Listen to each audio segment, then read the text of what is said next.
to make sure that, again, everything is looking A-OK and healthy. And that's a part of the body that they don't always get to see just by looking at the lion. Sit. Now, they also have a down behavior, which in turn is when the lions are laying down on the ground, kind of like what Kwan's is doing right here, and then that allows the trainers to take a look at the back of the lion. Now, Akili is also doing her open behavior, which is when they open their mouth to present their teeth. And that's not just so that the trainers can take a look at their pearly whites, but more importantly at their gums. Now, if the lions aren't feeling very well, they can't come over and just tell us that, but a really great indicator of their health are by looking at the color of their gums. They should be a pale pink, just like ours, but if their gums are off color, that might mean that something isn't that right with them. Now, you guys just saw Akili is laying on the ground with her hip up to the mesh. Well, that is actually her lay behavior.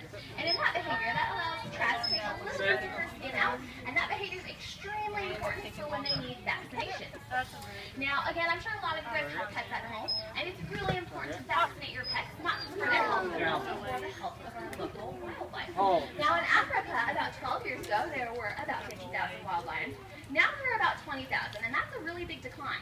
Well, they tried to figure out what was happening to the lion population. And they actually found out that they were catching things like canine tempers, which is something that we would actually associate with dogs. And the dogs did have this, and it was spreading out, not just to the lions, to a lot of those wildlife in Africa. But after they figured out what the problem was, they did, of course, come up with a solution. And the solution was to start vaccinating these dogs. Now, after the dogs started getting their vaccinations, the spread of things like distemper did actually slow in the wild. Now, I know that we don't have wild lions here in Alabama, but we do share a home with a lot of other critters. It's really important to always vaccinate our pets, not just for their health and safety, but also for our local wildlife.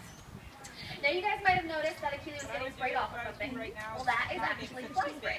So, it's summertime, it's getting hot, it's getting muggy, and just like the bugs bother us in the summertime, they also bother our animals. So, they get sprayed off with something called fly spray, something that you would also use on horses, if anyone's familiar with that, and this kind of helps them out with that bug problem. Now, you guys might notice that after every time the lions do the behavior that they're asked to do, they get a tasty meatball. Well, that is actually USDA grade ground beef, kind of like what we might eat, but their beef is a little different. Now, in the wild, are the lions just going to eat the muscle of their kill? No, they're going to eat that entire thing. So in their meat, they actually have the entire cow ground up. All the muscles, the organs, the bones, the eyes, everything. It actually makes them very nutritious. And another thing that the lions will get over here are bones. So they don't wake up in the morning and brush their teeth like we do. They actually chew on bones, and that's going to help them. Good. Now, you guys can take a look at here our male, and we of course know that he's a male because of that big mane. Now, the males start to grow their mane pretty about 2 years old. It's It African. takes a few years for that to grow in, but as they age, they're kind of the opposite of us. So as we get older, our hair is maybe going to get thinner and grayer, while the lions are the opposite. So as Kwanzaa gets older, that mane is going to get thicker, it's going to get darker, and same thing with the color of his nose. Now you guys can also hear the lions making little grunts and noises, but that is nothing compared to their roar. They do have a pretty mighty roar. The lion's roar can actually be heard from about 5 miles away. So even if you're not at the zoo, you're just in the area, sometimes you can hear Kwanzaa's big roar. And they're of course going to use that to communicate. They're going to give us a big roar, especially right before they take a nap, just to let any other lion in the area know where they are and stay away from them. Are you hungry? Now, it is lucky that you guys came to our predator zone, because chances are during the day, you might get to see them sleep.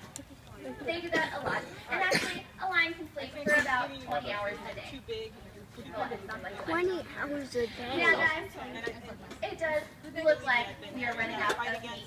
Now, as we run out of food, that does mean, unfortunately, that our training session is coming to a close. But I hope you guys enjoyed our predator zone.